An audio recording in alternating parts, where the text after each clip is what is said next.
Hello everyone, Lunar Warfare, and welcome to the prediction episode for the Delirium and 3.10 Challenge League. Before we get into it, a quick announcement however. I will no longer be providing the text releases of these videos over on Reddit, due to issues with specific self-promotion rules, but I'm looking into other ways to provide these in the future for the people that prefer them over the video version. I'm currently considering putting the text releases onto my Patreon. Please let me know how you feel about that idea, or if you got other ideas in general. I'm not entirely sure what to do with them yet, or if they will even continue in the first place, but I'd like to hear your opinion regardless, so please leave them in the comments down below. For viewers that prefer an audio-only version of the Chaos Report, you'll be able to find it over on my Patreon for free, as per usual of course. You'll be able to find a link to the voice-only version of in the description down below, once it has been completed and uploaded. But the audio-only version should be available immediately upon release, so you should be finding it down there right now. A quick reminder, you can also find the timestamps to each section in the pinned comment down below as well. Do keep in mind that this entire video is based on educated guesses or predictions, and as such, they might not be entirely accurate. Furthermore, I might miss a thing or two that seem obvious to many, and for that I obviously apologize. It's hard to cover everything. If I do miss something you think is important, leave it in comments down below, I read all of them. And what that means of course is invest at your own risk. And with the usual disclaimer out of the way, let's jump right in. The first segment breaks down currencies and commodities, such as the influence exalted orbs and fragments. We'll be covering Delirium orbs in this section in the future episodes as well. I'll be giving my rough predictions for how the existing currencies will play out during the first few weeks, and over the course of the league in general in this episode. Exalted orbs are up first, as per usual. The OG exalted orb has seen its highest peak in average price ever before seen in a challenge league during Metamorph. This was likely caused due to a number of factors, most notably the fact that the new influence orbs increased the demand for potential slams, due to their powerful potential outcomes on double influenced items. Additionally, a lot of expensive items have also seen their highest prices ever, which in turn affects the prices for exalted orbs as well, as more and more will be needed to pay for the given item, such as the Headhunter unique belt. Whether we'll be seeing similar prices in the upcoming league is difficult to tell, however. We can take a good guess based on two major changes though, related to the league. Firstly, cluster jewels. These jewels will be incredibly popular crafting targets for obvious reasons, especially with the Alt plus Regal method, which leaves them with one open affix as a rare item. This is a perfect slamming target and will definitely impact exalted orb prices across the board, as having the fourth affix is pretty much always going to be better than not having it in the first place. Secondly, the fossil crafting changes. A lot of popular and powerful fossil mods have now been moved to influence-specific bases, which means that slamming those bases on good items has also seen a slight increase in value for the exalted orbs. Slamming one of these high-value fossil mods on an already great item will result in very high-end crafting options. Due to these two factors, I would predict exalted orbs to be fairly popular throughout the league. However, as a large portion of the exalted market is owned by a very small percentage of the player base, the majority of the prices will be able to be influenced by them fairly easily. As a result, a lot of the predictions here may or may not be entirely accurate depending on that player base's whim. Take it as a rough guideline and make sure to stock up on exalted orbs as early as possible in the league, as they are always gonna be more expensive than the first 5 to 7 days. As always, make sure to check these prices hourly even, as exalted orbs are a prime trading and stocking target very early on in the league. If you drop an exalted orb early, hold on to it, unless you know what you're doing with it. Each day you hold on to it will usually increase the value of it by 20 or 30 chaos for the first week, every day. So unless you can make more currency than that as a direct result of spending the exalted orb, save it and let it passively accrue value before you sell it. As for the influence exalted orbs and the awakener orb, let's take a quick predictive look at them. The Hunter's Exalted Orb has been the most expensive one of the new orbs throughout the entirety of the last league. It will likely continue to be in the next league as well, as most of its mods are still as sought after as before. Additionally, some of the new Hunter influence mods that the influence got through the fossil crafting changes are also extremely high value, such as the chaos damage increases. As a result, these will likely be very popular throughout the entire league, similar to the last time around as well, not just for their chaos modifiers, but also due to the still existent Tailwind boots, which represent one of the best DPS and quality of life increases to any build in the game. I will not be predicting any exact price ranges on any of these, but expect them to cost an absolute ton early on, while Awakening level 8 farming is still the exception rather than the rule for most players. The Awakener orb has been quite the point of contention among the player base during the last league. starting off with some exploits that created absurdly powerful items, then falling down to really low levels due to an overcorrection on the economy, and then shooting back up as many content creators released their How to Craft with Awakener Orbs videos at the same time, in case you remember that one. We will likely see this orb have a slight uptick in popularity compared to last league in general, as many of the fossil crafts are now available as influence-specific mods, making them combinable and targetable for the first time ever. Instead of having to use 2 or more fossils and simply hope to get both of the fossil mods you're hoping for example, a helmet that reduces enemies' lightning and cold resistance for whatever build would possibly need that, you can now instead just alteration spam them and combine them with one of these orbs to get both mods guaranteed. In addition to that, with the Awakener orb crafting being in a more of a solved state from the get-go, so to speak, than last league, we're likely not going to see any drastically lower prices. If you acquire one early on, consider holding on to it for a few days for the economy to catch up, or use it to early craft some nice items to potentially cash in on the early bird bonus of item crafting. If you require a rundown on how the Awakener orb mechanics function, feel free to check out the Metamorph Week 3 episode of the Chaos Report. I covered the crafting mechanics of the orb in a fairly in-depth manner, and also linked to further reading and video material in the description of that video. Crusader and Warlord's Exalted Orbs will likely stick around each other's price points similarly to last league. Despite both of them gaining new mods due to the fossil crafting changes, their overall pulls are still fairly similar in overall usefulness. With the potential of an increase in physical damage-oriented melee builds for this league, however, we might see a lot more demand for them overall, potentially pushing their prices a fair bit in general.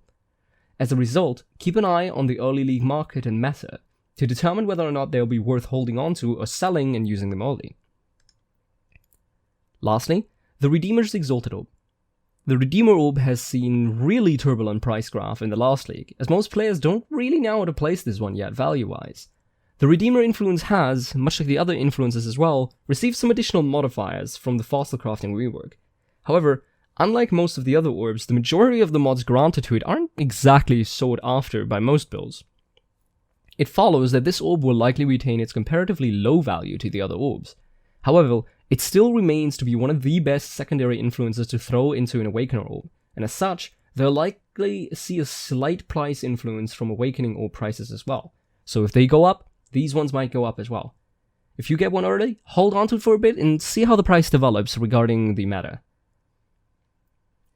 Lastly, as always, if you intend on buying any of these orbs just covered, make sure to keep a close eye on this extremely volatile market space, and rank them in your order so you know which one is the best bang for your buck. Next up, the Alteration Orbs. They will likely see one of the highest prices ever in the coming league. With the new influence mods and Awakening Orbs last league already causing quite high prices for them, the newly introduced cluster jewels will definitely exacerbate the problem.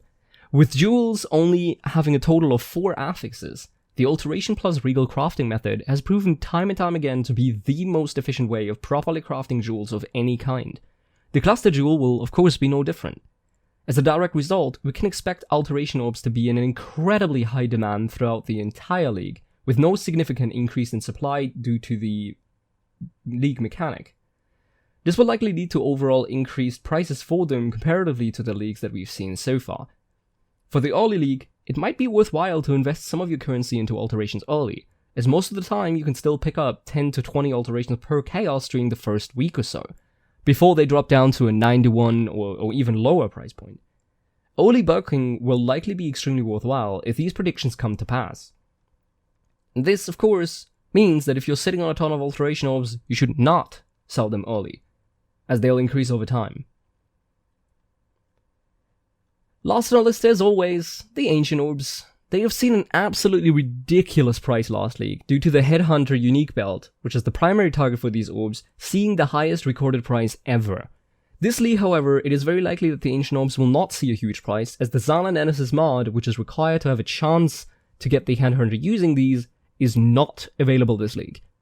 To compare the prices for leagues with and without the Zana Nemesis mod, I've taken a look at all past leagues since Incursion. At average, Ancient Orbs have a price of about 40.5 chaos during leagues with the Nemesis mod, and are about at 17 chaos without the mod available. As a result, we'll likely be seeing prices around the 15 to 20 chaos mark throughout the league, barring any unforeseen discoveries or abuses that become available with them in this patch. We're very likely not going to keep an eye on these throughout the entire league, but we'll check them out again in week 1 and potentially week 2, just to see if our predictions are correct and they do indeed stick around the 15 to 20 chaos price point throughout the league. For the commodities section, we'll be covering the different fragment pieces, as well as the synthesis and guardian map drops. Once the simulacrum fragments are available, we'll also put them into this section to keep an eye on their development throughout the league. Shaper fragments have been a fairly lucrative piece on the market in the last league, as Shaper runs were essentially free due to the high prices of Uber Elder fragments.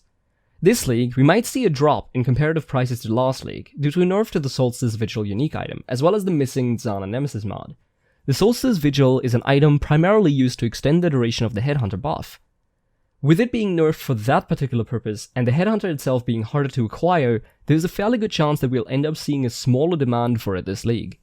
As a result, Shaper fragments might be cheaper to acquire, as the overall profit margin of running it could be diminished by the loss of value from one of the unique items dropped by the fight itself. The Uber Elder fragments have seen fairly steady prices throughout the entire last league, really, as the Uber Elder uniques, especially the 3 mod Watcher's Eyes, have seen fairly high prices throughout the past league in general. A factor to this is that obtaining Uber Elder fragments requires the Shaper boss fight to be completed at least twice. As such, each fragment has a certain minimum value that is dependent on the Shaper fragment values multiplied by a certain factor of potential tries required to get the given fragment. We will very likely see similar prices to last league on the Uber Elder fragments, with higher prices in the beginning that will slowly teeter towards the end in the first few weeks. My advice would be to run your Uber Elders early, to get some of the high value unique items from the fight before the market gets saturated with them. Once there's a lot of them, it's oftentimes more valuable to just sell the fragments, but we'll take a look on the exact situation next week, and the week following that. The Elder fragments themselves were fairly cheap throughout the entire last league, and will likely remain to be in the next one.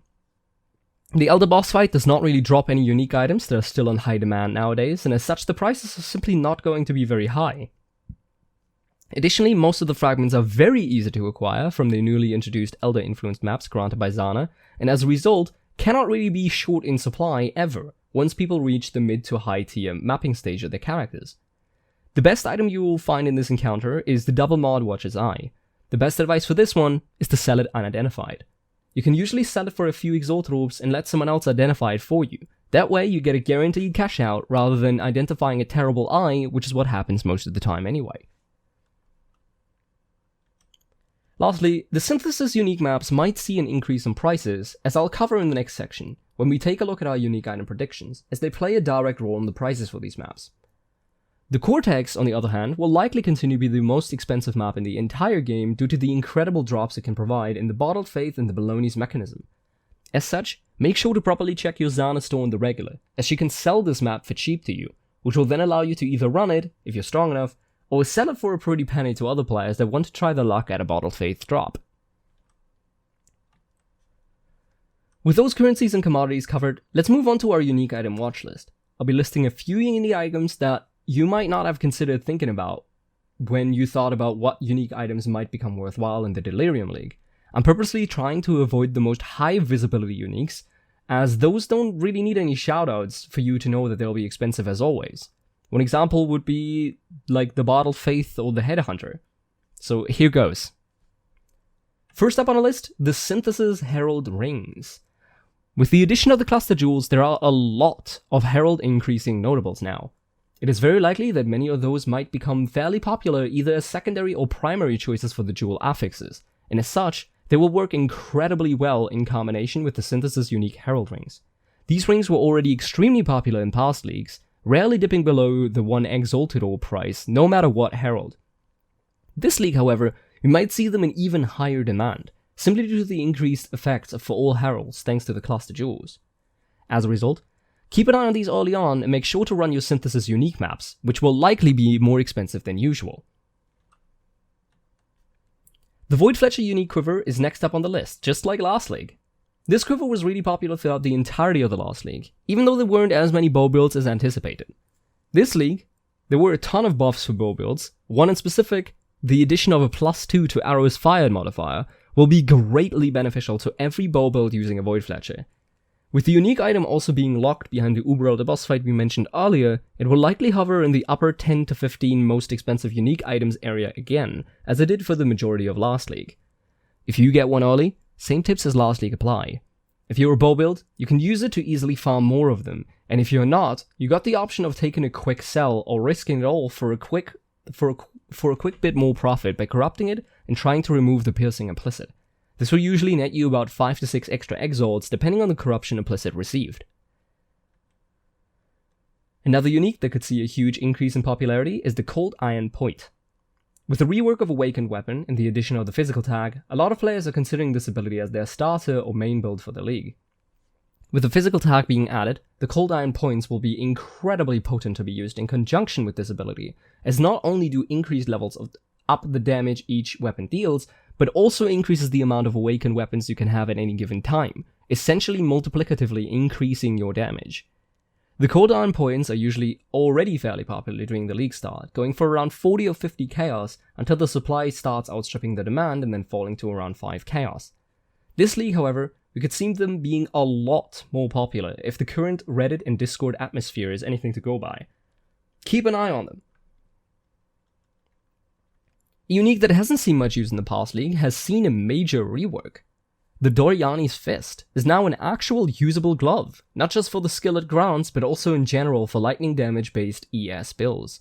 It now grants the user a respectable amount of ES, as well as a 30% increased effective shock and a sizable ES recovery on kill, which can really help smooth out recovery for ES builds. This glove likely won't be incredibly popular, as it's still an extremely niche item, but it might be worth keeping an eye on anyway. Maybe there'll be a few fun builds.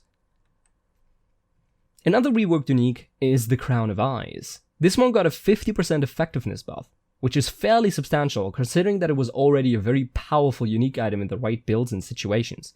With the new addition of Cluster Jewels, which can carry a substantial amount of spell damage notables and effects, this unique could breathe new life into a myriad of wonky attack-based builds that favor the top side of the passive tree rather than the bottom.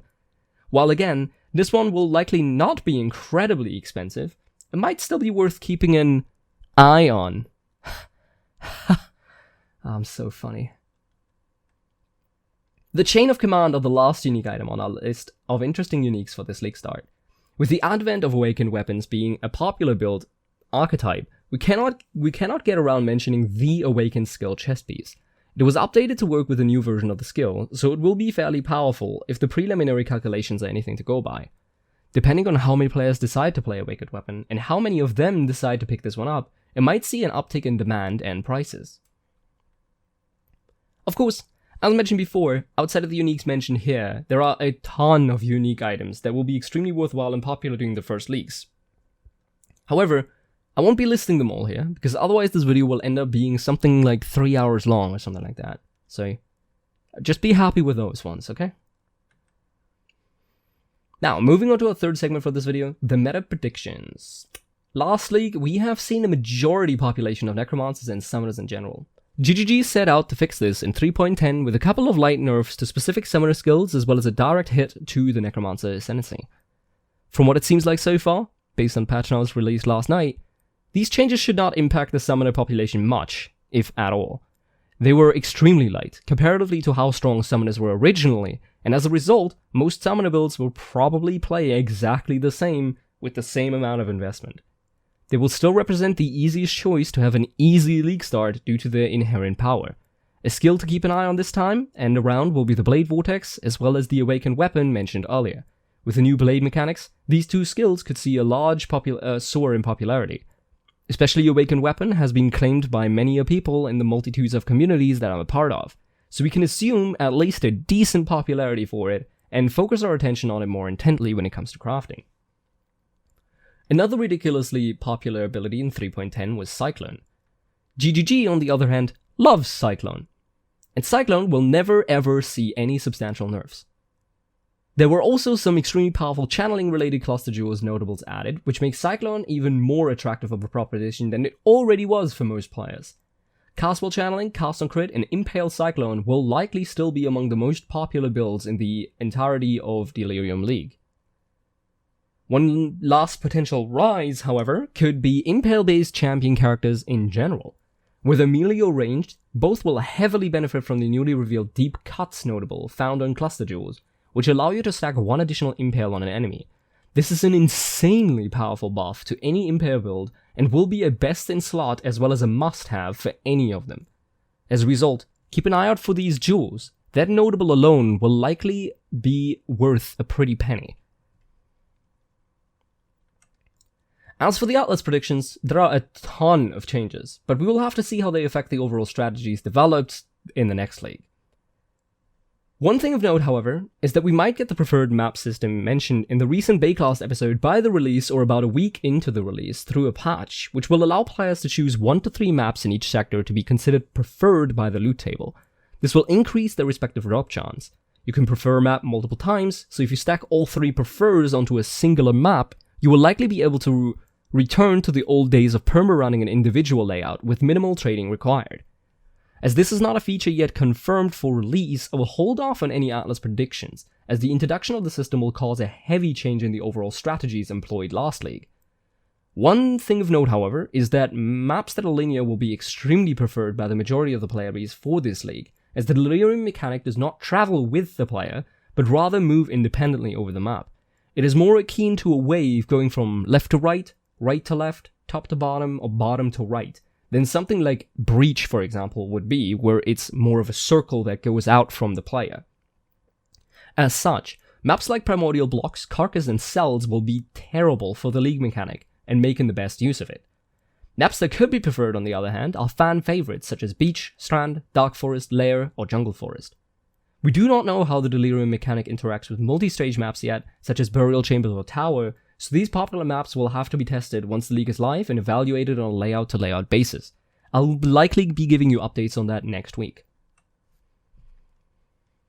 With the meta and Atlas predictions finished, we would have a strategy discussion segment here normally. However, as is tradition with the prediction episodes, I'll instead be giving a long list of early league tips and tricks for you instead, so you can get going very early on.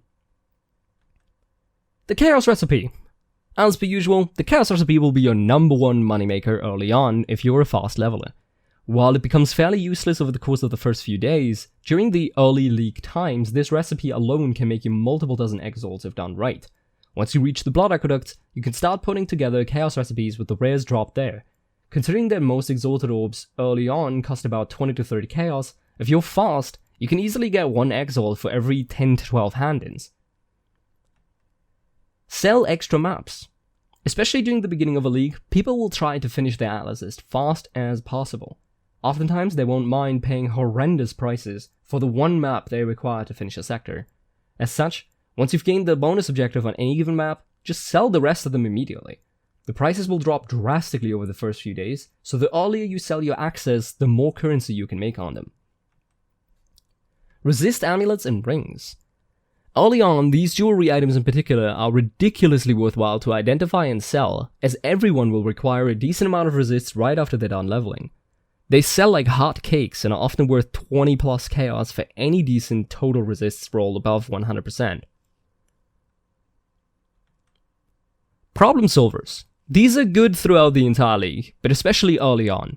Problem solvers are items that have a very high individual stat. For example, 80% cold resistance, or 100 to dexterity. These items are amazing for people that just need to fix a problem in their current build, hence the name. These items can be sold for a really high amount, as there rarely are any with those particular high stats available on the market, and the person buying them has no other option. As such, these can easily sell for 50 plus chaos in the first week or two. Invest your chaos. The earlier you start to invest your liquid chaos into guaranteed to rise currencies such as Divine Orbs, Exalted Orbs, or Alteration Orbs, the better. Every hour you have chaos sitting in your stash that does nothing is wasted passive income you could have gotten by simply converting them into something else. Flip maps from Zana's shop. As last league, this will still be an extremely lucrative option, especially at higher tier maps. You only have to open the Zana map inside of the map that you're running to reset the shop. You do not need to enter it, nor do you need to complete her mission at all. This makes it extremely easy to cycle through her shop in quick succession, using yellow or even white master missions and maps. Maps from tier 6 to tier 14 are usually all worth flipping in this manner throughout the entire league, netting a ton of easy profit per map on average in this fashion. You can flip through a few dozen maps in a matter of minutes if you have a decent amount of Zana missions saved up. High-level Abysses. Not only are there a few uniques available through the Abyss that are worth their weight in Exiles, but players will also be looking towards the high eye-level eye jewels and Stitch and Vices. As such, make sure that you don't run by any Abysses that do spawn in your high tier maps, as even a singular 82 plus searching eye jewel could make you multiple 100 KLs early on, if with just a few alteration and regal attempts. The searching eye jewels will be by far the most expensive and sought after ones, so make sure to pick them up. The bases themselves are already going to be super expensive as well. Also, consider that sextants can guarantee Abyss spawns. If you get such a sextant, make sure to run your highest level map inside of that sector, so you don't want to waste that opportunity. Spam running Alva or the Temple. While we don't know the exact values for every single change to Alva's Temple and Incursion mechanic, the patch notes seem fairly promising. As such, definitely spam them at the beginning of the league to try and see if you can make a quick buck by being one of the first players to test if they're worth it or not. I'll update you next week on my own findings regarding the Alva Master Missions and Temples, of course. Only preferred 2 out of 3 maps. Once the preferred map system launches, which I've mentioned previously, I would imagine it to be fairly lucrative to only prefer 2 out of 3 possible prefers on your favorite maps, and saving the third one for whatever map the community seems to have decided on as being meta this league. This will guarantee you a steady income by selling those chosen maps, while you still get to run your favorite maps in succession. The weekly Delve update will resume next episode. It is likely that we will see quite a few changes to the previous league in regards to the Delve popularity, due to the overarching fossil craft changes.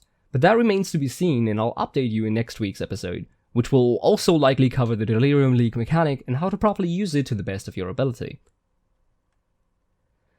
And with those last few tips wrapped up, I'll be ending this chaos report, and also apologize for that bell ringing. I apologize for that. I hope this video was informative and you learned something from it that you can apply to your own game. Please let me know if I missed anything or you would have wanted me to talk about anything in specific that I might not have covered. If you want to support the creation of these videos, feel free to check out my Patreon and maybe consider signing up for it. You can find a link to it in the description down below. Any and all support is highly appreciated. If you have any suggestions for Patreon rewards that you guys would like to see, please let me know in my Discord's feedback channel down below in the comments or on my Twitter. I read all of your comments. You can find a link to my Twitter and Discord down below in the description as well. And, of course, don't forget to subscribe, hit the bell thingamajig, like or dislike the video, and check me out over on twitch.tv/NoWolf. I stream pretty much every day and will be live throughout the entirety of the launch window. If you need background noise, I'll gladly be yours.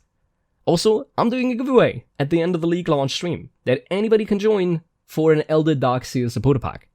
So maybe you get lucky. You can find a link to the stream in the description down below as well.